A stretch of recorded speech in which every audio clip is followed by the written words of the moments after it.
Selamat malam Bapak Ibu saudara sekalian yang kami kasih dalam Tuhan Yesus Kristus. Selamat berjumpa kembali dengan kami. Saya Dr. Lee dari Restoration Christian Church di Los Angeles. Dan hari ini kita akan melanjutkan pelajaran kita tentang pola pikir. Kita belajar berpikir dan berpikir untuk belajar. Gitu ya. Kita akan mempelajari sesuatu ini dan kita akan berbicara juga tentang metacognition yang dulu pernah saya singgung sedikit. Bagaimana caranya kita dapat belajar menyelesaikan masalah-masalah di dalam kehidupan kita dan menghasilkan sebuah solusi yang bagus, begitu ya. Kita awali dengan berdoa. Tuhan Yesus, kami terima kasih Engkau baik bagi kami. Kami akan memulai pelajaran ini dan menuntun hamba-Mu dapat memberikan pengarahan, pencerahan sesuai dengan kehendak Engkau. Itu Tuhan Yesus, kami berterima kasih dan apa yang kami pelajari dapat kami aplikasikan dan kemampuan kami meningkat, Tuhan Yesus, dan kami berhasil dalam segala sesuatu yang kami kerjakan di dalam kehidupan ini, karena tangan Tuhan menuntun kami. Hadirat Tuhan nyata dalam kehidupan kami. Terpuji Engkau saat ini sampai selama-lamanya. Engkau dipermuliakan Bapa, di dalam nama Tuhan Yesus kami berdoa. Amin. Oke. Yang lalu banyak kita berbicara juga tentang pola pikir, gitu, dan kita juga membahas macam-macam dari bermacam-macam sudut tentang growth mindset, tentang fixed mindset, dan kita mengatakan bahwa growth mindset itu jauh lebih baik daripada fixed mindset. Karena fixed mindset itu orangnya gampang menyerah, gampang putus asa, tidak ingin berubah, malu kalau mencoba mengambil sebuah tantangan, takut gagal, dan semuanya. Sedangkan orang dengan growth mindset, gagal itu hanyalah terjadi pada saat orang berhenti mencoba. Bagi orang growth mindset, mereka terbuka banget untuk menerima setiap tantangan di dalam kehidupan ini, karena growth mindset itu ingin belajar sesuatu yang baru, dan tidak ada masalah kalau mereka tidak berhasil kali pertama untuk menguasai apa yang mereka pelajari.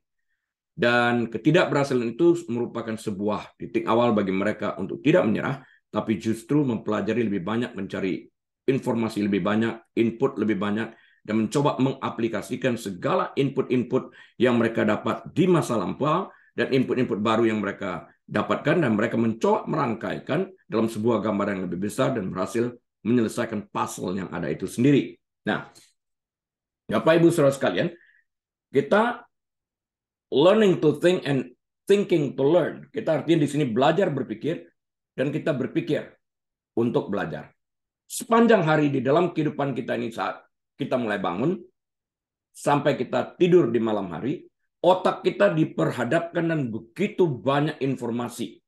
Dan kita secara terus-menerus dalam kehidupan kita ini sampai kita mati, mendapatkan informasi melalui penglihatan, melalui mata kita, melalui pendengaran dengan menggunakan telinga kita, dengan sensorik lainnya. Bagi orang bisu tuli, mendapatkan melalui bahasa sign language, bahasa tubuh, dan sebagainya ini. Tapi bagaimana cara kita memakai semuanya ini? Bagaimana caranya? Itu penting bagi kita. Nah, otak kita disiapkan untuk mengatur dan menganalisa. Saya ulang, otak kita dipersiapkan untuk mengatur dan menganalisa semua rangsangan ini dengan cara tertentu. Seperti membandingkan, mengurutkan, diurutin dia, dan menentukan dari segala macam informasi yang kita dapat ini. Memahami cara otak memproses informasi dan belajar serta mengajar orang lain untuk mengaktifkan dan memanfaatkan proses berpikir adalah kunci pembelajaran yang efektif. Otak itu sendiri tidak berbahaya. Harmless. Otak itu adalah sebuah benda. Dia seperti sponge. Kalau kita taruh di dalam air, sponge itu menyerap air. Kita taruh dalam darah, dia menyerap darah. Kita taruh sponge-nya di dalam bensin, dia menyerap bensin. Jadi otak itu terbuka, netral terhadap semua informasi yang ingin kita masukkan. Does it sound fair? Kan seperti itu. Tergantung informasi apa yang kita izinkan masuk ke dalam otak kita untuk kita pikirkan. Nah, tadi saya katakan kita mesti menganalisa segala sesuatu yang kita lihat, kita dengar, kita baca, Ya, bahkan kita raba kalau bagi orang buta itu sangat kuat banget. Apa ya ini? Dan sebagainya dan sebagainya. Apalagi di dalam gelap. Kita mengaktifkan daya pikir kita sedemikian rupa. Ya, kita mencoba menganalisa semua informasi yang masuk ke dalam alam pikiran kita ini. Dan kemudian kita mencoba menyelesaikan masalah-masalah yang ada. Ya. Jadi otak ini bekerja sejak kita bangun sampai kita tidur sepanjang hidup kita. Tidak pernah bisa berhenti. Kecuali orang koma, sekalipun dia bernapas, nggak jalan otaknya. Di dalam hal ini. Ya. Nah, kita ingin memperbandingkan fakta versus makna. Fakta itu bukan kebenaran ya. Facts are subject to the truth. Fakta itu tunduk kepada kebenaran. Tapi saat ini saya ingin membandingkan antara fakta versus makna di dalam hal ini. Ada perbedaan antara sekedar memperoleh fakta tanpa memiliki pengertian tentang fakta itu sendiri dan pembelajaran yang benar. Mengerti apa yang dipelajari dan memiliki kemampuan untuk mengaplikasikan pengetahuan yang diperoleh. Kalau kita sekarang belajar tentang teori menyetir mobil, yang ada koplingnya, tekan kopling dalam, masukin gigi satu, lepaskan kopling pelan-pelan, tambah gas sedikit, supaya mobilnya berjalan dan tidak meloncat. Ya, kalau kita cuma tahu sekedar teori, kita tidak tahu mengaplikasikannya, ya percuma aja. Kita sudah belajar, tapi kita secara teori, tapi kita tidak pernah tahu bagaimana mengaplikasikannya. Tidak akan terjadi. Karena itulah di dalam Alkitab kita melihat juga di sana, wisdom and a heart of understanding. Hikmat dan marifat. Dua-duanya harus berjalan seiring, bergandengan agar kita dapat mengaplikasikan pengetahuan yang kita miliki di dalam hal ini. Ya. Program komputer dan burung beo, kalau kita lihat ya, program komputer dan burung beo dapat diajarkan untuk memberikan tanggapan yang pasti terhadap pertanyaan tertentu. Dapat diajarkan. Bukan sesuatu yang sulit. Tetapi hanya karena program komputer dapat menjawab dengan benar, Paris sebagai sebuah jawaban terhadap pertanyaan apa ibu kota Prancis, tidak berarti komputer ini memiliki pemahaman apapun tentang informasi yang mampu diberikannya. Komputer itu benda, program, yang mana program ini diprogram oleh seorang ahli program. Manusia yang memasukin data-data ke dalam komputer ini. Yang kemudian dapat ditarik keluar untuk memberikan jawaban-jawaban. Tapi komputer ini tidak memiliki perasaan. Tidak memiliki emosi seperti manusia. Dia mungkin bisa menjawab sama seperti burung beo menjawab. Tapi bukan berarti dia memiliki kecerdasan seperti manusia. Karena pada akhirnya kita tahu itu pun dibuat oleh manusia. Nah sekarang AI kita tahu. Dengan segala kemampuannya yang sangat berbahaya di dalam kehidupan manusia itu sendiri. Kita lihat bagaimana kalau ini terus berkembang. Kita perhatikan, nggak usah kita bicara AI, kita bicara tentang GPS aja.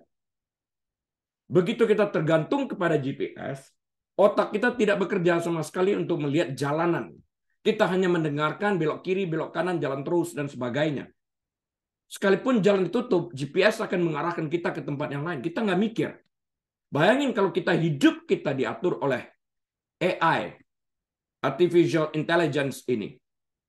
Bahkan ada fak-fak tertentu ujiannya dapat lulus melalui program AI ini. Apakah dia menjadi seorang profesor? Nggak juga. Kalau kita tidak melatih otak kita, dengarkan saya baik-baik. Kalau kita menggantungkan diri kita kepada teknologi seperti ini, seperti AI ini, dan malas menggunakan otak kita dalam kehidupan keseharian kita, saya ulang ya, malas menggunakan otak kita di dalam kehidupan keseharian kita, otak kita ini dapat shrinking, menciut, dapat atrofi. Yang lalu saya katakan, otot kita itu membesar karena kita melatih otot tersebut. Kita pergi ke gym, Kita lakukan, kita ngangkat beban, kita angkat dumbbell, dan semuanya itu. Dengan berjalannya waktu, dengan latihan yang seksama, yang teratur, kita konsisten, kita persisten kunjungi, dan kita berkomit untuk melakukan ini paling tidak 5 kali seminggu misalnya. Otot itu akan bertumbuh di dalam hal ini. Nah, otot-otak kita ini, kecerdasan kita itu pun akan bertumbuh semakin banyak kita mempergunakan otak kita untuk berpikir. Artinya kita mencernakan informasi-informasi yang kita dapati. Ya. Menghafal tidak menghasilkan kecerdasan. Kita harus berpikir, menganalisa, melatih otak kita. Ini akan menguntungkan kita di dalam hal ini. Saya lebih banyak melatih anak saya terhadap solusi, memberikan masalah-masalah, melihat bagaimana cara dia memecahkan masalah-masalah tersebut. Yang lainnya, pelajaran di sekolah itu adalah prasyarat yang harus dilengkapi dan harus lulus di dalam hal ini. Tidak semua pelajaran di sekolah menguntungkan murid-murid. Beruntung di Amerika di sini pelajaran-pelajarannya dipilih. Yang tidak berguna ya nggak usah. Lebih banyak mengarah kepada berpikir di dalam hal ini. Hafalan banyak di Asia. Waktunya singkat. Dan kadang-kadang kita tidak tahu merangkaikan apa yang kita hafali. Setelah lewat 2 hari lupa di dalam hal ini.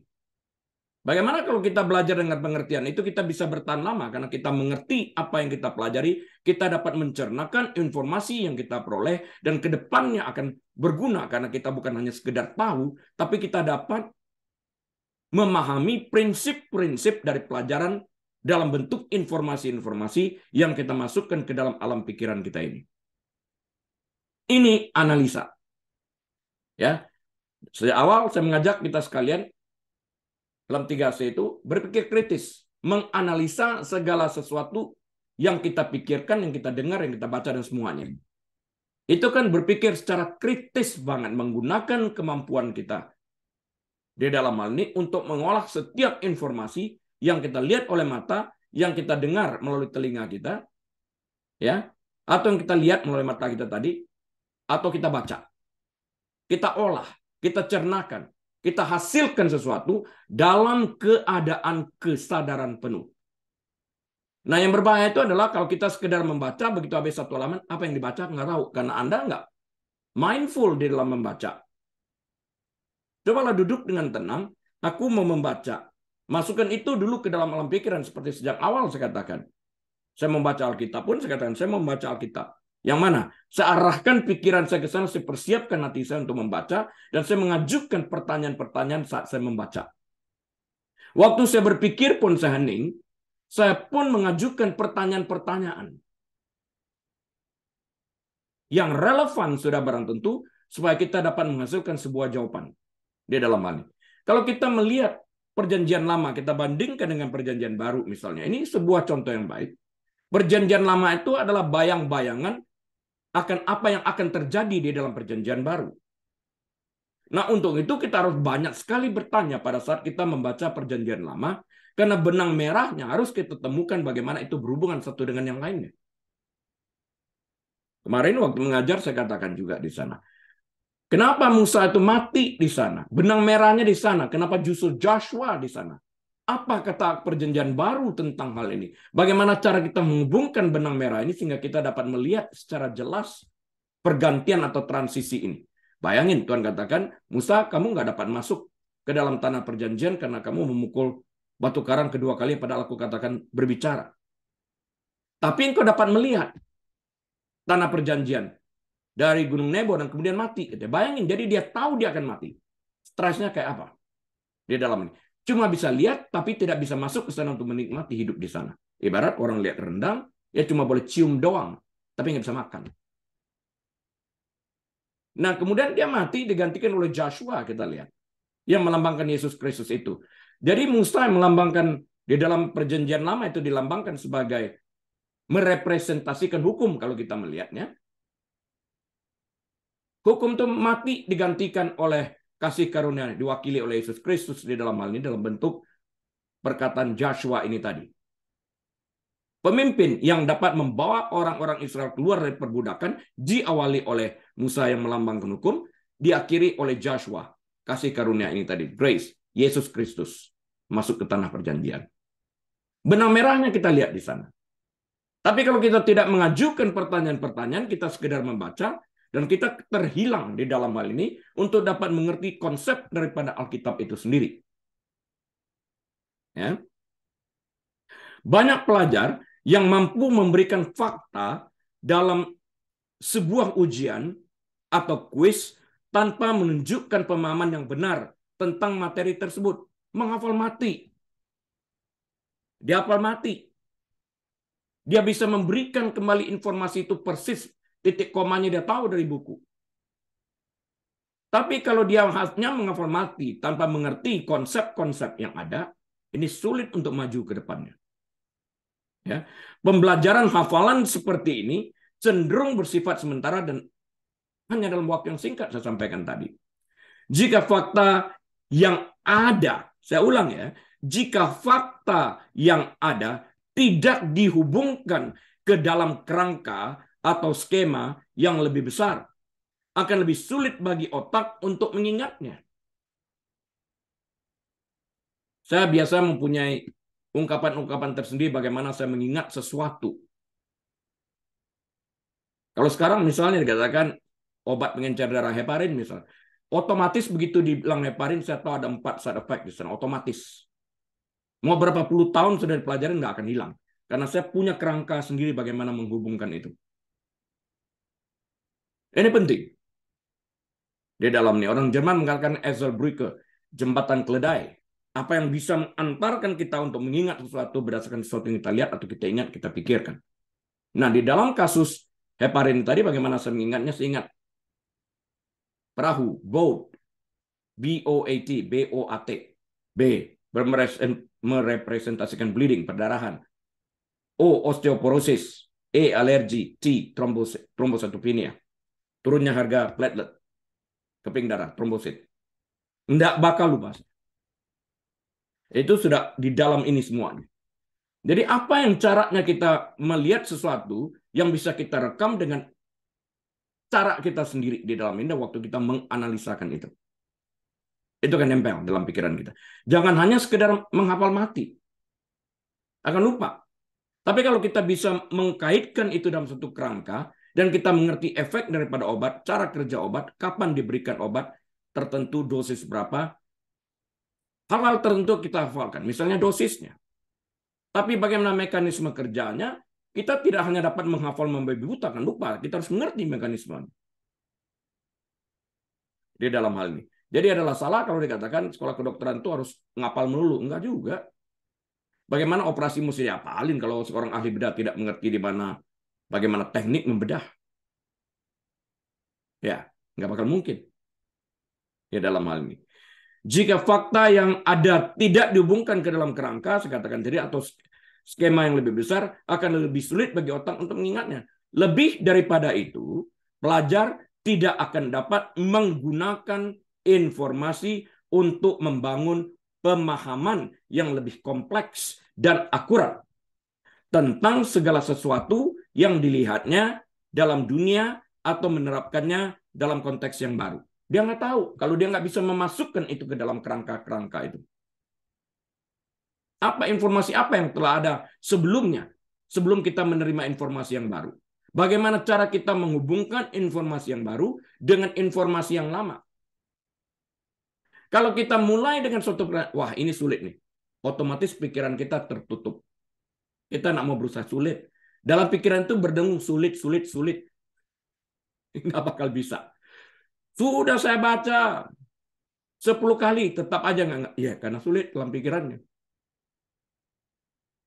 Cobalah latih itu. Pasti bisa. Pendidikan itu lebih dari sekedar mengingat serangkaian fakta yang tidak terkait dan kemampuan untuk memberikan fakta itu kembali pada saat ditanya. Menghafal mati. Ya, saya pribadi pribadi lebih cenderung untuk melihat kemampuan pelajar untuk memiliki kemampuan untuk berpikir secara fleksibel dan memiliki kemampuan untuk memecahkan masalah yang ada.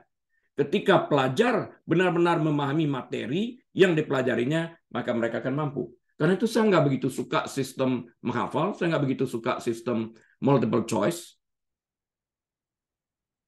Karena menghafal aja mereka. Apa jawabannya? Sudah kebiasaan teknik melihat pertanyaan. Saya lebih suka berdialog dengan profesor. Untuk membuktikan saya menguasai lapangan di dalam hal ini. Kalau dikasih multiple choice, saya nggak bisa bertanya. Saya mesti bagaimana harus menghafalkan taktik-taktiknya di dalam hal ini. Nah, begitu sudah selesai jadi dokter, apa kita mesti tanya itu sama pasiennya? Coba kasih saya A, B, C, D, E. Nanti saya tebak. Ya, nggak begitulah. Kita mesti mengerti lah di dalam hal ini, dalam menganalisa segala sesuatu yang kita dengar dari pasiennya, bercerita tentang simptom, tanda-tanda yang dideritanya, kemudian kita melihat. Kita melakukan pelacakan dengan memeriksa, physical examination, dan kita menentukan. Seiring dengan apa yang dikatakan pasien tersebut. Yang dikatakan pasien itu lebih akurat daripada apa yang tertulis dalam buku. Berdialog dengan pasien ini jauh lebih baik daripada hanya menuliskan resep. Nah, kalau kita nggak mengerti konsep ini, nggak peduli kasihkan obat. Apakah obat itu berguna? Kita nggak peduli. Artinya kita seorang dokter yang tidak bertanggung jawab di dalam hal ini. Lebih baik mendengar terlebih dahulu dan terburu-buru ambil resepnya dan tulis di dalam hal ini. Sakit kepala, udah. Kasih Tylenol, enggak seperti itulah. Sakit kepala, kenapa Bapak, Ibu sakit kepala? Wah, sudah 2 hari ini saya nggak bisa tidur, ya itu jawabannya. Mungkin tekanan darahnya naik. Habis diberhentikan dari kerja, ada kematian dan sebagainya. Mungkin dia muntah-muntah saat bangun pagi karena ada tumor otak. Kenapa sakit kepala? Kita mesti tahu. Barangkali dia juga baru turun dari kapal, mabuk kapal. Apa? Apa yang terjadi? Apa yang terjadi dalam seminggu yang terakhir? Kebiasaan apa yang terjadi? Kapan dia mengalami sakit kepala pertama kali? Kita mesti mengolah dan mengkaitkan itu. Tapi kalau hanya sekedar menghafal, kan repot. Di dalam hal ini. Kita harus berpikir dengan wawasan yang luas dan menghubungkan informasi yang ada dengan kenyataan yang ada dan mengambil solusi yang tepat untuk itu. Nah, menghubungkan informasi yang mereka terima dengan informasi yang telah mereka ketahui sebelumnya, ya, dan memasukkan itu ke dalam konteks yang sesungguhnya dan mengintegrasikan informasi yang baru dan lebih besar ini ke dalam skema yang lebih besar. Masukkan itu. Tadi kita sudah ada kerangka ini. Masukin yang baru lagi. Apa yang kita lihat? Setelah itu kita hubungkan di dalam hal ini. Menggunakan informasi baru untuk melengkapi apa? Menggunakan informasi baru untuk melengkapi pemahaman mereka sebelumnya dan mengoreksi kesalahan persepsi yang ada. Sebelum ada informasi yang baru, mungkin kita mempunyai persepsi lain. Waktu kita mendapatkan informasi yang baru, pandangan kita berubah. Nah, pada waktu pandangan kita itu berubah, karena kita memiliki informasi yang baru, saya sarankan, ajukan pertanyaan. Pertanyaan seperti apa? Kenapa sebelum saya menerima sebuah informasi yang baru, dulu saya berpikir seperti ini? Kenapa sekarang setelah saya mendapatkan informasi ini, saya berpikir lain? Perubahan apa yang terjadi di dalam pola berpikir saya? Berapa pentingnya informasi yang baru ini? Kenapa saya tidak terpikir tentang informasi yang baru ini? Berapa banyak juga orang sebelum informasi diberikan yang baru, mereka sudah terburu terpikir ke arah sana, sehingga pada waktu informasi baru diberikan, mereka klik otomatis karena mereka di dalam belajar bertanya, dan bertanya. Saya belajarnya pelan, karena saya banyak sekali pertanyaan di dalam belajar. Di dalam belajar Alkitab, dalam belajar ilmu psikologi, dalam belajar ilmu kedokteran, dalam belajar apa aja. Saya mengajukan pertanyaan terus saya ajukan. Saya tuliskan, saya jawab. Nah, besok lusa saya coba lacak kembali, apakah masih sama jawaban saya. Kenapa terjadi perbedaan di dalam hal ini? Mungkin saya mendapat suatu informasi yang baru yang mengarahkan saya ke tempat yang lebih baik. I don't know. Nah, itu harus kita pelajari. Apa yang ada di dalam pikiran kita yang dulu, yang sekarang, yang baru, dan yang lama, di mana letak perbedaan informasi yang ada. Dan di mana letak perbedaan pola berpikir ini sendiri. Ya, berapa kritisnya kita di dalam bertanya. Kalau kita tidak kritis di dalam bertanya, kita tidak akan sampai kepada solusi yang baik. Karena itu ingat salah satu saya katakan, berpikirlah secara kritis. Analisakan segala sesuatu yang dilihat, didengar maupun dibaca, kumpulkan informasi di dalam hal ini. Nah, mengenai batas pemahaman mereka terhadap informasi yang ada dan mampu mengajukan pertanyaan yang bermakna. Jadi berdasarkan informasi ini, kita mengajukan pertanyaan bukan sekedar bertanya dan keluar konteks, kita bertanya di dalam konteks untuk mendapatkan jawaban yang sesuai dan mengajukan pertanyaan yang bermakna di dalam hal ini. Baru kita bisa mendapatkan sebuah solusi yang baik di dalam ini, karena selalu kita diam di dalam konteks. Salah satu dari C itu juga. Arahkan pertanyaan yang bermakna. Jangan sampai tidak bermakna artinya asal tanya. Oh bukan. Karena kita perlu sebuah jawaban di dalam hal ini. Ya. Menerapkan dengan cara baru dan dalam situasi baru, kita olah kembali dengan pemikiran baru kita berdasarkan informasi baru yang kita peroleh. Dulu nggak ada informasi ini. Sekarang ada informasi ini. Bagaimana cara kita mengolah informasi yang baru ini, yang kita rangkaikan dengan informasi yang lama untuk menghasilkan sebuah solusi. Sudah barang tentu, solusi yang baik di dalam hal ini. Ya. Nah, saya sampai sana setengah jam pertama ini, saya ingin memberi ruang terlebih dahulu karena pelajaran mungkin cukup berat dan cukup dalam ya. Adakah pertanyaan sampai di sana? Saya enggak, Pastor. Terima kasih. Aku nggak ada. Oke. Nggak ada, Pastor. Oke. Dari saya, Pastor, ada pertanyaan. Oke. Nah, ini kan menarik ya, bagaimana kita bisa memahami cara otak memproses informasi itu kan sangat penting supaya kedepannya kita bisa belajar untuk mengembangkan sama menggunakannya ya, Pastor. Betul. Pernah lihat semacam video atau podcast tentang mind trap. Mind trap. Jadi ada beberapa hal itu yang istilahnya secara pikiran itu suka kita dijebak ya. Misalnya ada kondisi di mana orang itu seringkali memilih yang tengah. Ada harga yang paling tinggi, ada harga yang paling bawah, kemudian dikasih harga tengah, otomatis secara alami otak itu memilih di tengah. Kemudian ada banyak gimana caranya orang itu kalau dalam suatu diskusi ada satu orang yang akan menjawab terlebih dahulu, itu yang menjadi fokus pembahasan ke belakang seperti itu juga menarik ternyata dengan kondisi seperti itu seringkali kita terjebak sih. Betul. Seringkali kita terjebak ke pemikiran-pemikiran yang ya akhirnya kita diarahkan ke situ gitu. Ya ini menarik sih, Master. Kalau Ya, misalnya karena itu kita perlu kemampuan untuk menganalisa. Tadi saya katakan harus diam di dalam konteks, di dalam menganalisa.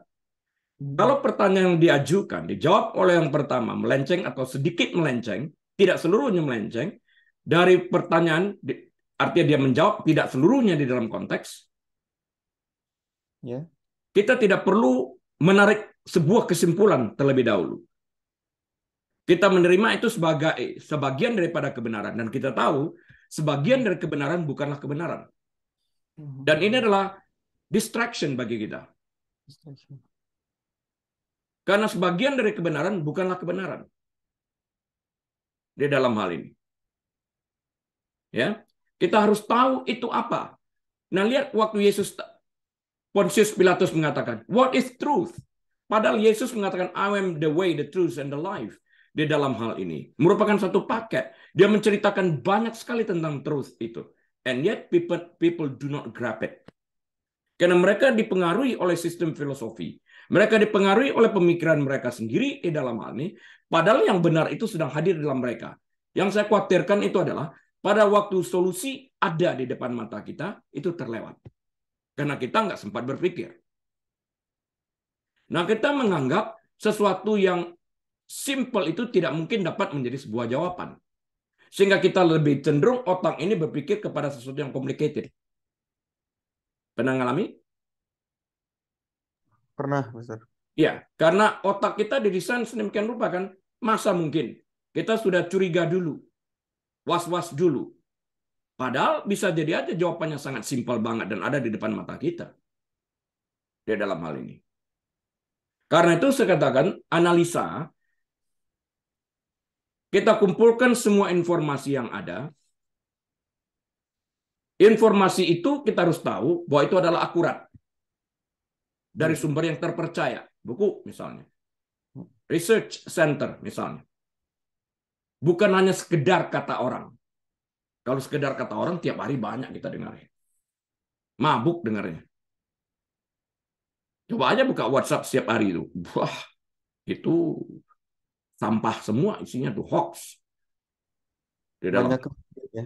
Clickbait. Hah? Bahkan clickbait gitu misal. Yang jebakan-jebakan gitu. Banyak. Jadi kita harus memisahkan itu.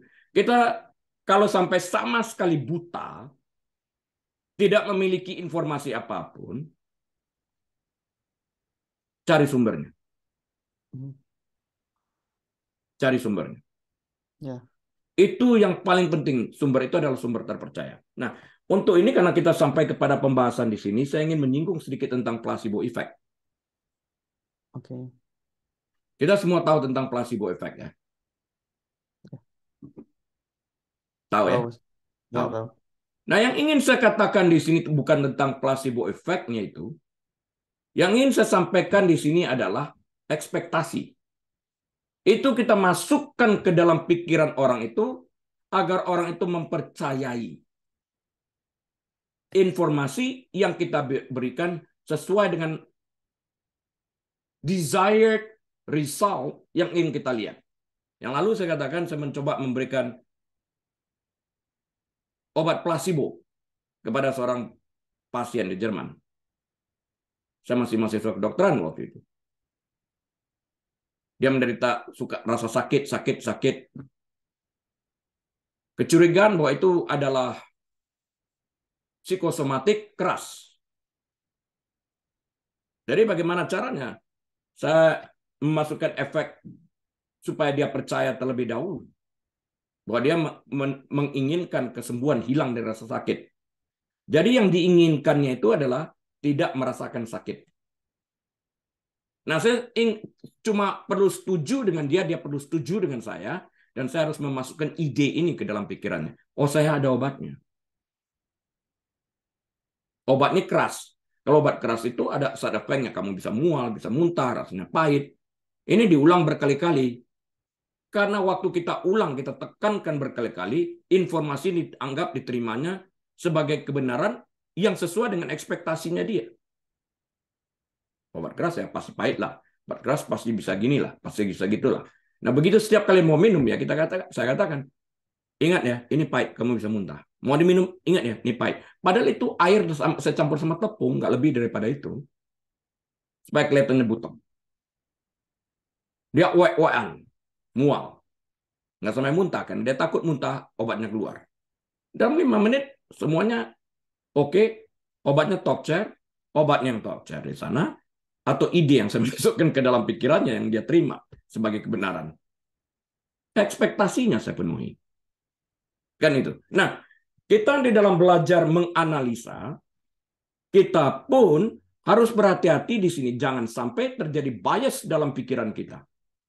Karena kita ingin mendapatkan sesuatu seperti jawabannya A, kita berpikir mengarahkan pikiran kita kepada jawaban A, padahal belum tentu seperti itu.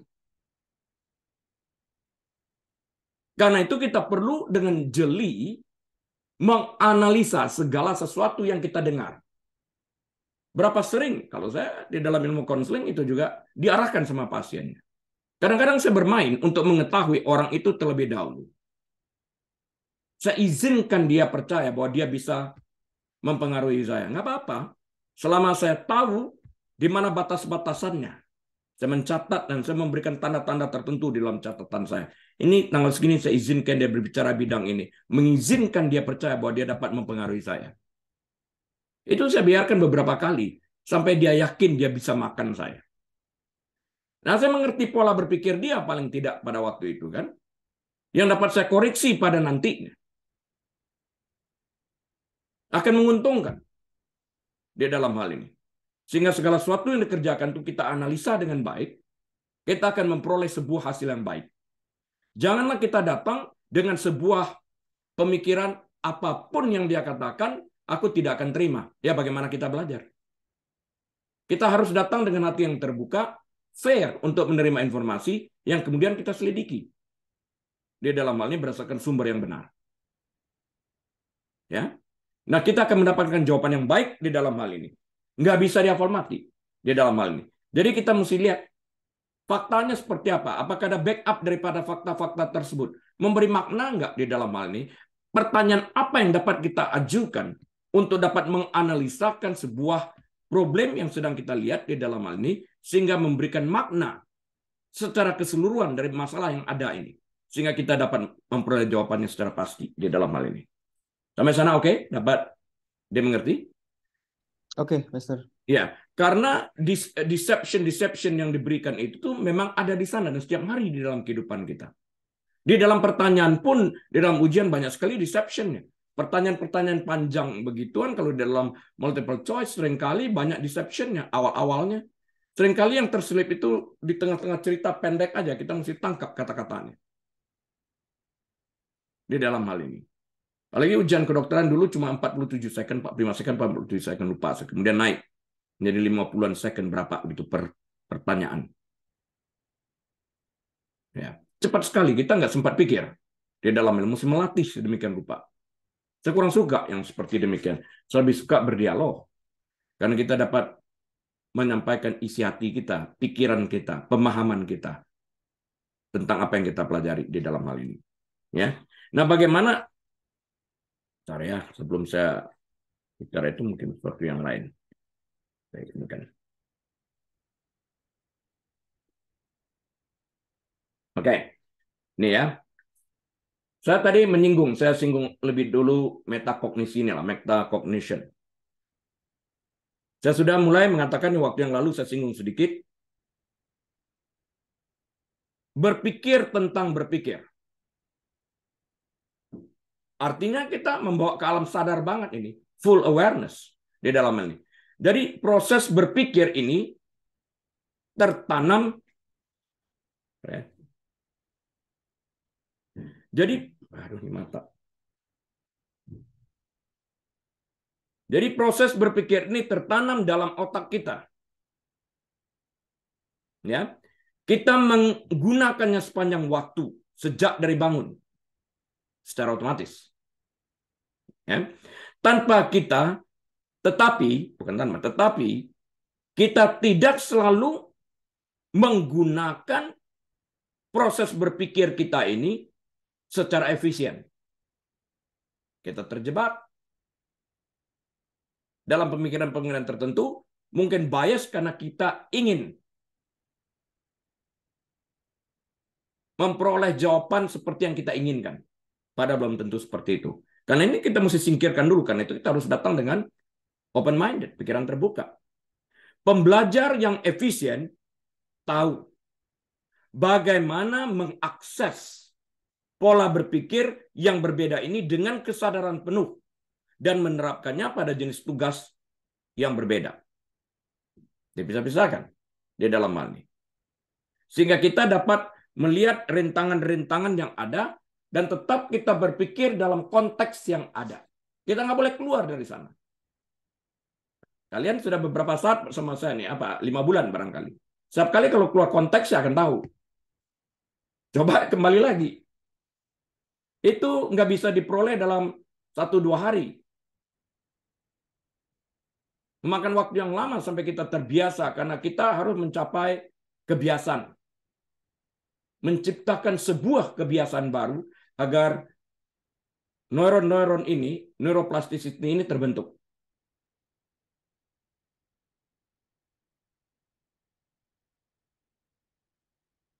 Ya. Proses ini melibatkan metakognisi. Artinya berpikir tentang berpikir. Kadang-kadang kita berpikir aja gitu kan ya. Tapi coba diam sejenak. Gue lagi mikirin apa ya? Berpikir tentang berpikir. Nah, saya ajak kalian sadar saat ini nih. Hei, bangun, hei. Lu lagi mikirin apa? Berpikir tentang berpikir. Jadi, strategi metakognitif membantu siswa menganalisis tugas atau masalah dalam kesadaran penuh. Mengenali pemikiran seperti apa yang diperlukan. Tanpa kesadaran ya nggak mungkin lah. Ya. Dan mengaktifkan proses kognitif yang tepat untuk tugas yang dihadapi. Saya katakan kognitif yang tepat untuk tugas yang dihadapi. Artinya diam di dalam konteks kan. Nggak bisa keluar daripada konteks kamu di dalam hal ini. Seorang siswa dengan keterampilan metakognitif yang kuat memahami cara berpikir yang berbeda dan dapat menerapkannya dengan kesadaran penuh dan efektif. Jadi akan berbeda dengan orang-orang yang lain di dalam hal ini. Dia memikirkan dalam gambaran luasnya, merangkaikan informasi-informasi yang dimilikinya, menggabungkan antara informasi yang telah dimiliki sebelumnya dengan informasi baru yang dimilikinya, merangkaikan, membentuk sebuah gambaran yang besar, mencoba bertanya secara efisien. Sudah barang tentu pertanyaan-pertanyaan bermakna yang mengarahkannya sesuai dengan konteks untuk mendapatkan sebuah jawaban yang benar, bukan jawaban yang diinginkan. Karena jawaban yang diinginkan belum tentu sesuai dengan konteks. Di dalam hal ini. Ya. Guru dapat membantu siswa membangun keterampilan metakognitif dengan memberikan instruksi dan pemodelan eksplisit untuk masing-masing. Nanti akan saya bacakan ada 8 keterampilan sebetulnya dari metakognitif inti. Akan kita pelajari di dalam hal ini. Melakukan hal itu memungkinkan siswa melihat sekilas ke dalam mana? Ke dalam otak mereka sendiri. Berpikir tentang berpikir, melihat kembali ke dalam. Oke? Sehingga mereka memahami cara kerja otak mereka dan apa yang mereka perlukan dan apa yang mereka lakukan untuk mengaktifkan proses pemikiran ini. Jadi kalau kita benar-benar dalam kesadaran penuh, berlatih berpikir, mempergunakan informasi-informasi yang ada, dan mengajukan pertanyaan-pertanyaan yang tepat, kita akan melihat sebuah solusi yang berbeda. Kita harus berpikir, kenapa ya waktu itu salah jawabannya? Kenapa aku berpikir seperti itu sehingga aku mendapatkan jawabannya A? Padahal harusnya jawabannya C. Sekarang aku mengerti C. Di mana letak masalahnya sehingga sekarang aku dapat mengerti C, padahal waktu itu aku mengertinya A. Mungkinkah aku kurang informasi atau aku kecepatan terjebak di dalam sebuah informasi yang salah yang mengarahkan aku ke tempat yang salah, keluar daripada konteks. Nah, kita harus membawa itu ke dalam alam sadar penuh.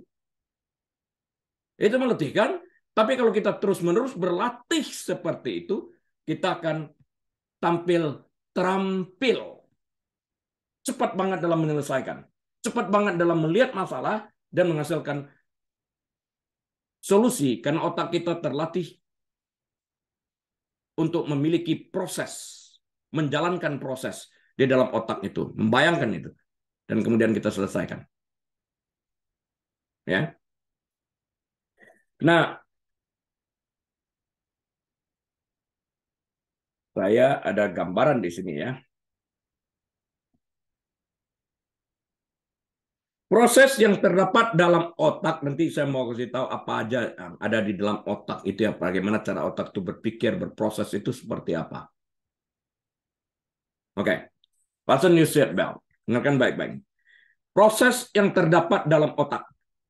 Metakognisi adalah pemikiran yang dilakukan dalam kesadaran penuh tentang bagaimana seseorang berpikir dan belajar. Saya ulang ya. Metakognisi adalah pemikiran yang dilakukan dalam kesadaran penuh, pemikiran yang dilakukan dalam kesadaran penuh tentang bagaimana seseorang berpikir dan belajar. Bagaimana cara saya berpikir? Bagaimana cara saya belajar? Saya berpikir tentang itu. Dilakukan dalam kesadaran penuh. Oke? Sehingga taktik-taktik belajar ini setiap kali dapat kita perbaiki untuk menguntungkan kita. Kita mesti mengevaluasinya. Cara kita belajar. Cognition, pengertian artinya bagaimana seseorang mengartikan informasi yang diterimanya melalui kegiatan dan proses berpikir. Seseorang artinya ia giat berpikir dalam sebuah proses pemikiran. Itu cognition, kognitif di dalam hal ini. Bagaimana cara dia mengolah informasi yang dimilikinya? Apa yang terjadi dengan informasi itu di dalam hal ini? Bagaimana cara dia memproses informasi yang diperolehnya? Ya, IQ penting banget di dalam hal ini. Keterampilan kita untuk menelaah, keterampilan kita untuk memproses informasi yang diberikan kepada kita. IQ dipentingkan, diperlukan. Nah, aktivitas dan proses berpikir seseorang, kegiatan dan proses berpikir seseorang itu sangat penting untuk dapat menghasilkan hasil akhir daripada sebuah informasi yang dimiliki. Kalau dia tidak bisa memproses informasi, ya dia nggak mendapatkan apa-apa. Ya, proses berpikir dipengaruhi oleh jenis pertanyaan. Dengarkan sebaik-baik. Proses berpikir dipengaruhi oleh jenis pertanyaan yang kita ajukan kepada pikiran kita. Ini metakognisi tadi ya. Jadi apa yang kita ajukan? Pertanyaan seperti apa? Bermakna, tidak bermakna? Relevan, tidak relevan? Diam di dalam konteks atau tidak? Itu akan mempengaruhi pola berpikir kita. Kalau kita memasukkan pertanyaan yang tidak relevan, keluar daripada konteks, kita tidak akan mendapatkan sesuatu yang baik di dalam hal ini. Yang Gideon katakan tadi, jawaban orang pertama kelihatannya sepertinya benar. Belum tentu. Alkitab juga mengatakan demikian dalam kitab Pengkhotbah atau Amsal. Orang yang menjawab pertama kelihatannya benar, dikatakan Alkitab. Oh, belum tentu. Lalu datang orang lain dan mengadili perkara tersebut. Itu kan konteks di dalam Alkitab. Nah, kita mau apa sebetulnya di dalam hal ini? Kita harus bisa jeli memproses informasi tanpa dipengaruhi oleh apapun juga. Ya. Jadi, saya ulang ya, ini proses berpikir dipengaruhi oleh jenis pertanyaan yang kita ajukan kepada pikiran kita, metakognisi. Nah, berikut ini ada pertanyaan-pertanyaan yang akan merangsang pola kita berpikir. Masuk di dalam ini. Ini pertanyaan-pertanyaan seperti ini. Pertanyaan apa? Apa langkah-langkah yang perlu aku ikuti di sini? Kita melihat masalah. What are the steps that I need to follow here? Misalnya pertanyaan gitu kita ajukan di dalam ini. Stepnya apa sih? Di dalam hal ini, mesti ada step-stepnya. Kalau kamu misalnya mau datang ke Amerika, mesti tahu tujuannya. Mau jalan-jalan, mau sekolah. Beda. Beda tujuan, beda persiapan. Mau jalan-jalan, apa yang aku perlukan? Ya sebelum jalan-jalan, kita mesti tahu dulu kemana aku ingin pergi di Amerika begitu luasnya. Apa yang ingin aku capai, ingin aku cari, apa yang ingin aku lihat. Udah selesai dari sana, kita melihat, kita membutuhkan visa. Percuma kita merancangkan sesuatu kalau kita nggak dapat visa masuk, semuanya buyar. Benar? Kita perlu visa. Dan kemudian kita mesti tahu kapan kita ingin ke sana. Setelah kita tahu kapan kita ingin ke sana, kita mulai mencari tiket. Jadi ada step-stepnya di dalam hal ini. Dan kemudian setelah kita punya tiket dan semua sudah lengkap di sana, kita mesti mengetahui iklim. Ada 4 di sini. Bulan berapa kita datang? Oh, kita datang di bulan 11. Dingin. Kita harus membawa pakaian hangat. Kita mesti membawa boot mungkin. Kalau kita datang bulan Desember, kita expect ada salju. Persiapan seperti apa? Kalau kita tidak tahu tentang apa-apa, datang bulan Desember ke Amerika, pakai sepatu hak tinggi, kamu jalan di jalanan, ditonton orang, dan kesempatan kamu jatuh itu besar. Saya sudah pernah saksikan itu. Ini orang datang pakai baju bulu tebal, jaketnya mahal, sebatang dingin, bagus, tapi pakai hak tinggi. Saya lihat, jalan di jalan, boom, keluar dari hotel. Udah pasti, udah pasti. Itu bukan salju pada waktu itu, salju yang mengeras berbentuk es. Jalan di atas itu dengan hak tinggi, ya bisa dibayangkan apa yang terjadi. Harus pakai boot di dalam hal ini. Ya kita mesti tahu. Belajar, di sana banyak website. Kita bisa kunjungi, lihat bulan apa yang terjadi di sana. Jadi ada step-stepnya di sana. Apa langkah-langkah yang perlu aku ikuti di sini? Jangan sampai semuanya sudah beli baju ini itu semua baju-baju tebal sudah dipersiapkan, bootnya sudah disiapkan, visa nggak dapat. Buang-buang uang, buang-buang waktu. Dia harus tahu stepnya yang saya katakan tadi. Nanggap ya sampai di sana. Ya. Kemudian kita dapat bertanya, I'm wondering. Istilahnya, aku bertanya-tanya nih, I'm wondering. What is it that you're wondering? Pengen tahu apa?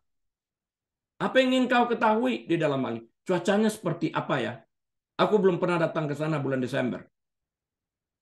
Coba aku masuk ke dalam website, cari tahu bagaimana cuacanya di sana pada bulan Desember. Ya. I'm wondering, berapa lama sih yang dibutuhkan untuk mendapatkan visa? Ya, telepon kedutaan Amerika. Apa yang diperlukan? Fotonya berapa biji dan semuanya. Berapa waktu yang dibutuhkan? Interviewnya seperti apa? Ya.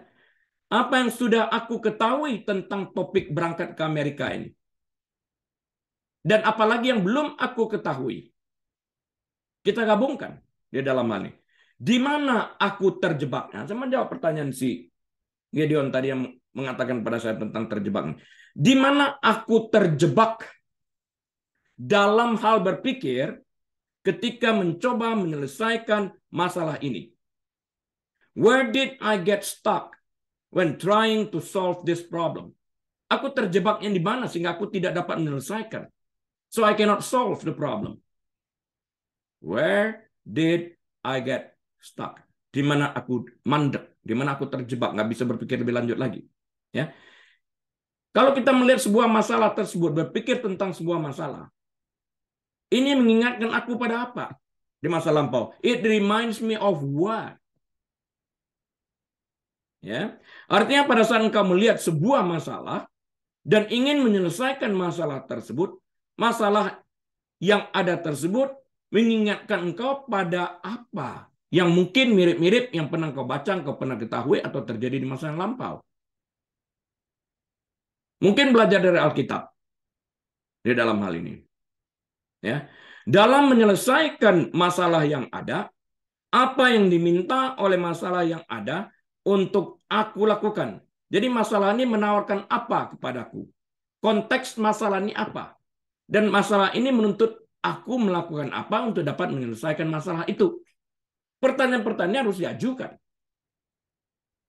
Gimana ya cara menyelesaikan ini? Apa yang ada? Apa yang aku ketahui dari masalah ini? Ya, artinya aku harus diam dalam konteks permasalahan yang ada dan memikirkan dalam konteks tersebut terhadap tugas yang harus aku lakukan. Sayang banget nih kalau nggak didengerin ya, sembari ditutup-tutup kameranya, sayang banget. Pelajaran seperti yang beginian. Bisa hilang nanti. Dan kemudian I'm figuring out. Aku mencari tahu. Mencari tahu tentang apa? Mencari tahu tentang informasi yang belum aku ketahui terhadap masalah yang ada. Apalagi yang harus aku lengkapi agar aku dapat menjawab pertanyaan-pertanyaan yang ada di dalam masalah yang sedang aku hadapi. Mungkin aku bertanya dari orang lain untuk melengkapi informasi dari orang yang berpengalaman tentang hal itu. Ya. Ini semua pertanyaan ini masuk ke dalam ranah metakognisi ini tadi, kita masukkan ke dalam otak kita untuk kita jawab. Jangan sampai tidak bertanya di dalam hal. Nah, metakognisi melibatkan mengetahui kapan kita tahu, mengetahui kapan kita tidak tahu, dan mengetahui apa yang harus dilakukan ketika kita tidak tahu. Kita harus tahu apa saja yang kita ketahui. Ini sudah tahu, ini sudah tahu. Yang belum kita ketahui apa? 1, 2, 3. Lengkapi yang belum kita ketahui. Dan bagaimana perilaku kita? Bagaimana kita harus berperilaku? Ya, ketika kita berhadapan tentang sesuatu yang tidak kita ketahui. Artinya kita ingin mendapatkan informasi di dalam ini. Ya, mengetahui juga apa yang harus dilakukan ketika kita tidak tahu. Langkah apa yang harus kita ambil waktu kita get stuck di dalam ini. Dengan kata lain, ini melibatkan pemantauan diri dan mengoreksi proses belajar kita sendiri. Kita harus memiliki keinginan untuk belajar ini. Kita proses ini di dalam alam pikiran kita ini, berpikir tentang berpikir ini tadi. Misalnya, kita terlibat dalam metakognisi jika kita menyadari bahwa kita lebih kesulitan menghadapi konsep A daripada konsep B. Atau jika kita menyadari bahwa pendekatan kita untuk memecahkan masalah tidak berhasil. Dan kita memutuskan untuk mengadakan pendekatan dengan cara yang berbeda. Ini metakognisi. Otak kita bekerja artinya. Kita berpikir tentang berpikir. Oh iya ya, waktu aku lakukan itu nih nggak berfungsi nih. Aku mesti approach dengan cara yang lain. Yang sering saya katakan, if circumstances remain the same and cannot be changed, then we need to change the way we approach circumstances untuk menghasilkan sesuatu di dalam hal ini. Ya, hujan aku basah. Ya, ada payung, ada jaket, ada topi, jalan. Wah, jalanan licin. Keluar pagian. Segala sesuatu diperhitungkan di dalam kita mengambil keputusan-keputusan terhadap informasi. Informasinya, wah, jalanan licin karena hujan atau karena salju. Aku mesti keluar lebih awal. Wah, jalanan kabut tebal. Jalanan pelan banget. Aku mesti keluar lebih awal. Semua informasi kita kumpulkan untuk memecahkan permasalahan yang ada. Bannya terlalu licin, mungkin mesti pasang rantai, sudah terlalu tebal. Dan sebagainya ini. Ya. Nah, tadi saya katakan metakognisi juga melibatkan mengetahui diri sendiri sebagai pembelajar, yaitu mengetahui kekuatan dan kelemahan kita sebagai pembelajar. Kita harus tahu itu. Kekuatan kita di mana, kelebihan kita di mana, informasi yang sudah kita miliki apa, informasi yang belum kita miliki apa, dan bagaimana cara kita mendapatkan informasi tersebut. Untuk ini dibutuhkan orang yang rendah hati. Orang sombong nggak mau belajar. Orang sombong nggak mau bertanya. Malu bertanya sesat di jalan, kata pepatah Indonesia. Ya, misalnya jika kita dapat menjelaskan apa kelebihan kita dalam menulis akademik atau mengikuti ujian atau jenis tugas akademik lainnya, maka kita secara sadar metakognitif. Karena kita akan mengetahui juga kelemahan-kelemahan kita di dalam hal ini. Ya. Proses metakognitif dapat diterapkan untuk belajar dan berpikir dalam semua disiplin, ilmu, dan konteks.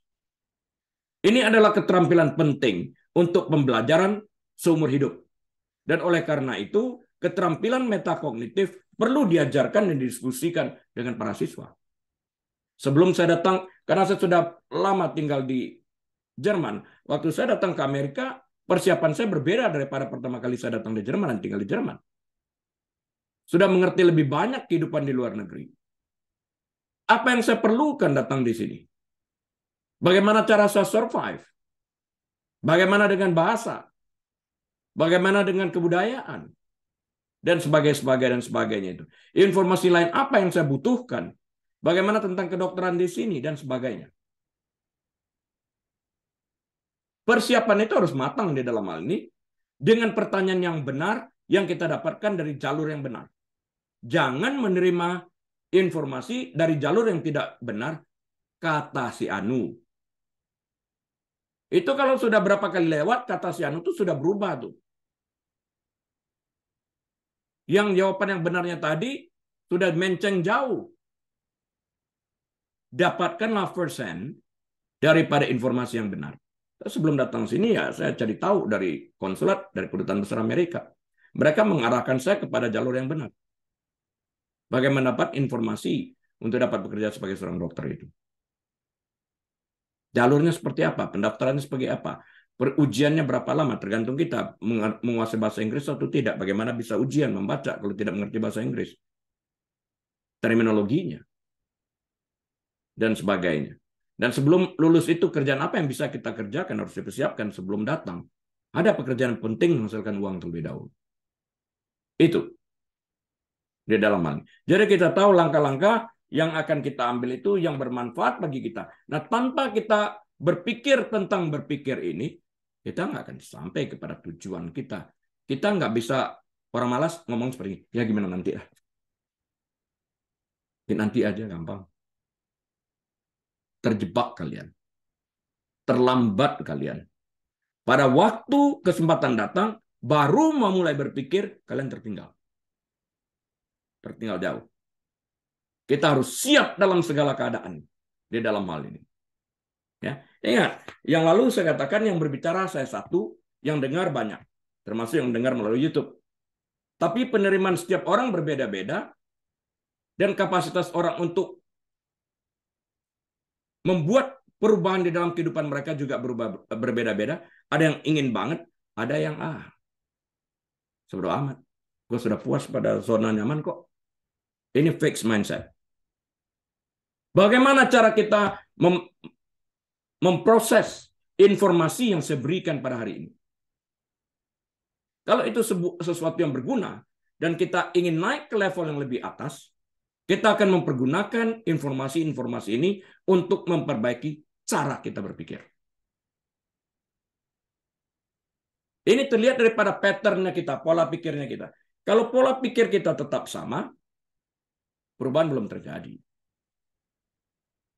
Nah, untuk ini kita mesti melihat seorang profesor yang baru mulai mengajar berbeda dengan seorang profesor yang sudah 20-an tahun mengajar. Dia dapat melihat murid dalam pandangan yang lebih luas daripada profesor yang baru mulai mengajar. Dia dalam hal ini. Ekspektasi profesor muda berbeda dengan ekspektasi profesor yang 20 tahun bekerja. Yang profesor sudah 20 tahun bekerja, dia akan mengalami ekspektasi dengan average daripada mahasiswa dan mencoba melihat dari sisi mahasiswa tersebut. Yang baru, mahasiswanya harus memenuhi ekspektasi profesornya. Menguasai semua lapangan, yang nggak bisa. Kita tidak dapat menuntut orang memenuhi ekspektasi kita. Tapi ada standarnya di dalam hal ini untuk dapat lulus. Ekspektasi daripada batasan yang ditempatkan untuk dapat lulus dalam sebuah ujian. Ya, nangkap ya maksud saya? Saya buka floor lagi kalau ada pertanyaan. Ini setengah jam kedua. Saya Pastor. Saya tuh orang kan banyak juga sering bilang gini ya. Pikiran sama mental itu sebanding selurus jalan. Jadi kalau kedua-duanya itu ada yang salah, pasti dua-duanya ada salah satu yang nggak benar gitu. Antara apa sama apa tadi? Pikiran dan mental, keadaan mental kita ya. Jadi tapi saya agak bingung juga yang mempengaruhi itu mana kemana, lebih mempengaruhi pikiran ke mental atau mental ke pikiran kita untuk kita bisa berpikir, untuk kita bisa menganalisa. Karena ya kalau kita pun juga tidak bisa berpikir, bagaimana kita juga bisa menganalisa, Pastor. Oke. Saya pernah menunjukkan sebuah kisah ya antara pikiran dan mental ini. Orang marah tidak dapat berpikir jernih. Itu udah pasti. Iya. Kemarahan itu datangnya dari mana? Waktu itu saya berkata, jika ada seseorang memegang bokong Anda, apalagi seorang wanita, Anda akan marah. Pasti. Kurang ajar orang ini. Labelnya, orang yang pegang bokong saya, kurang ajar. Penghakiman sudah datang. Dalam pikirannya marah karena ada labelnya, orang ini sengaja pegang bokong saya, dan itu termasuk kategori no, kurang ajar. Emosi naik, meledak tanpa mengetahui. Itu dipengaruhi alam pikiran. Waktu balik ke belakang untuk melihat apa yang terjadi, terlihatlah seorang buta yang sedang meraba-raba. Waktu itu kemarahan itu sekejap itu juga hilang. Bagai asap ditiup angin. Oh, orang buta. Malah belas kasihan kita muncul. Dia sedang meraba-raba mencari tongkatnya yang hilang. Kita lihat, kita membantu. Bapak lagi cari tongkatnya kah? Ibu lagi mencari tongkat kah? Aku bantu ambil ya. Dikasihkan, dipapah, ditolong dia. Kalau perlu, kalau ada tangga, kita bantu dia turun tangga supaya jangan jatuh. Pada waktu itu kemarahan kita hilang. Karena kita melihat bukti. Otak kita memproses sesuatu yang berbeda. Sebelum tahu dia buta dan setelah tahu dia buta. Jadi pertama kali waktu dipegang, kemarahan kita itu memuncak karena kita berpikir. Kurang ajar. Dipengaruhi oleh alam pikiran kita. Sesudah kita melihat kenyataan, fakta yang ada di lapangan. Dia orang buta karena itu dia pasti tidak sengaja memegang bokongku.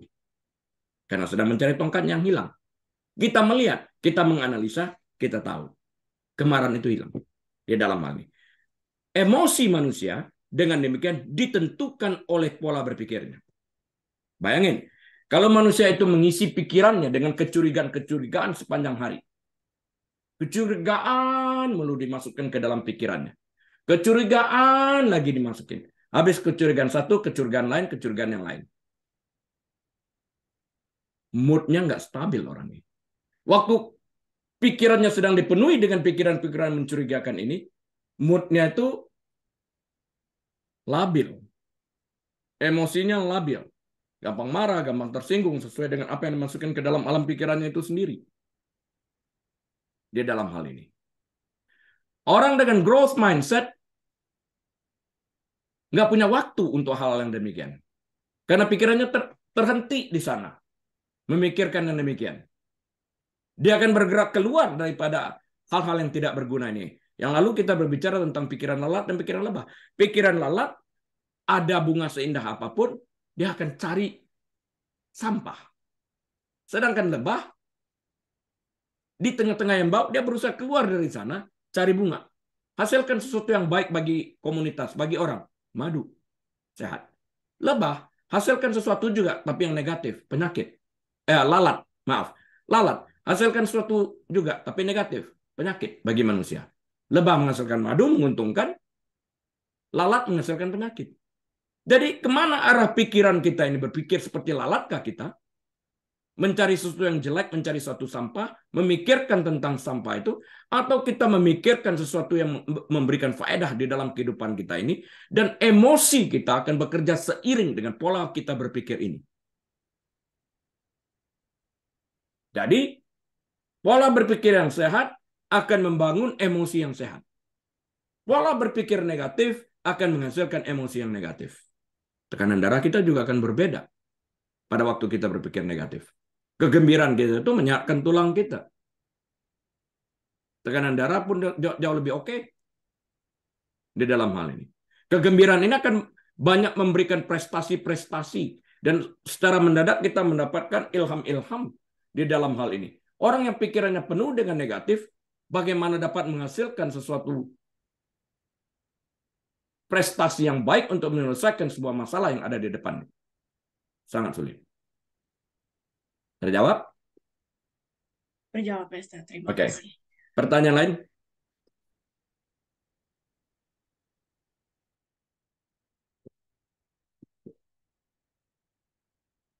Adakah? Dari saya, Pastor. Oke. Ini tentang topik yang sebelumnya sih, bukan yang tentang metakognitif. Jadi tentang apa namanya dalam belajar ya, Pastor.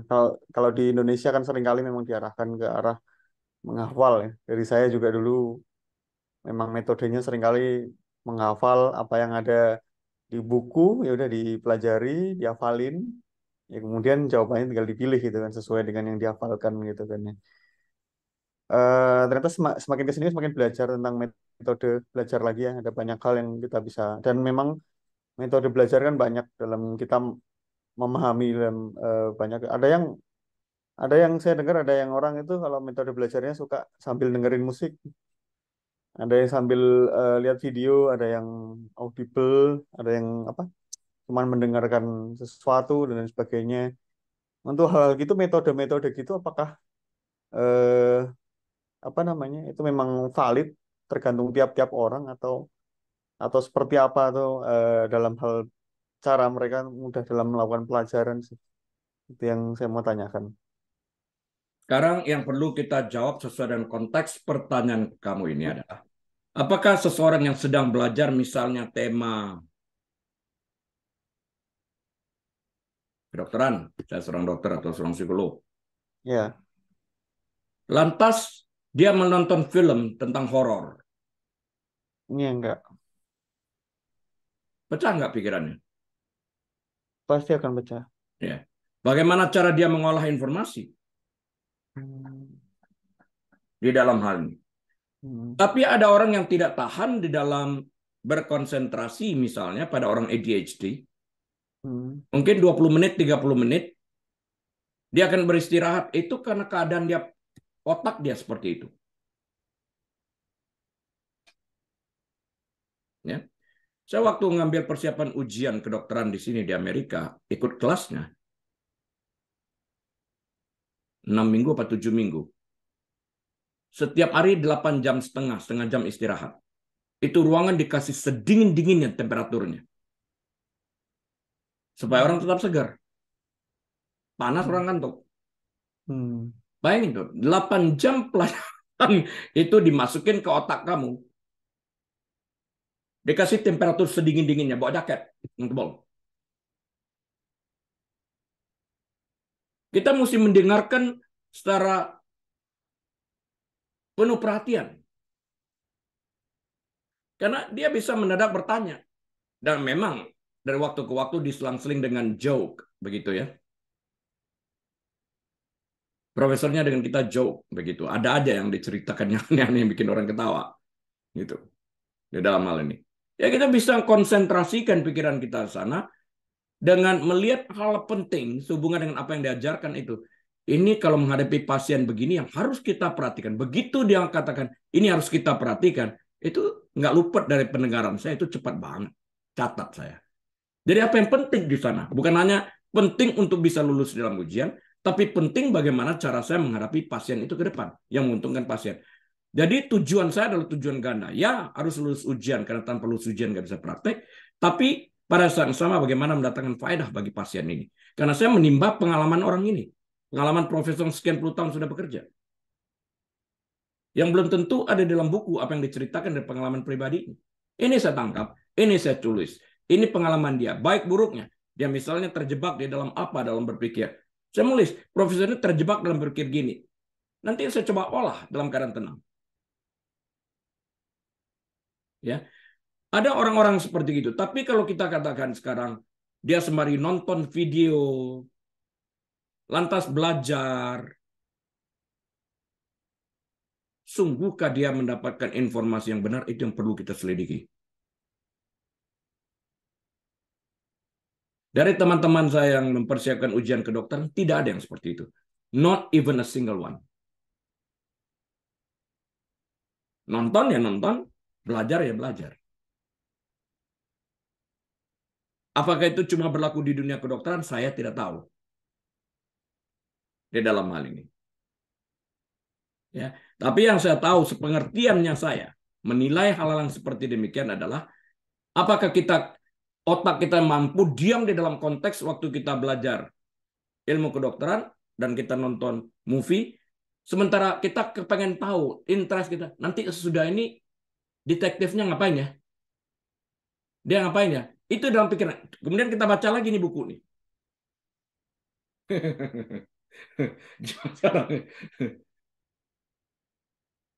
Mungkin ada orang yang bisa, I don't know. Tapi bagi saya tidak terpikirkan hal yang seperti demikian.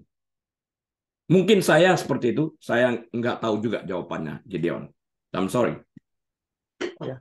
Itu jawaban yang terbaik yang dapat saya berikan. sambil mendengarkan musik masih oke kali ya. Oh ya, sambil Iya. mendengarkan musik itu yes, Hmm. di dalam hal ini. Di Jerman misalnya ya, kalau berbicara tentang musik, konteks musik aja sambil ya. Ya.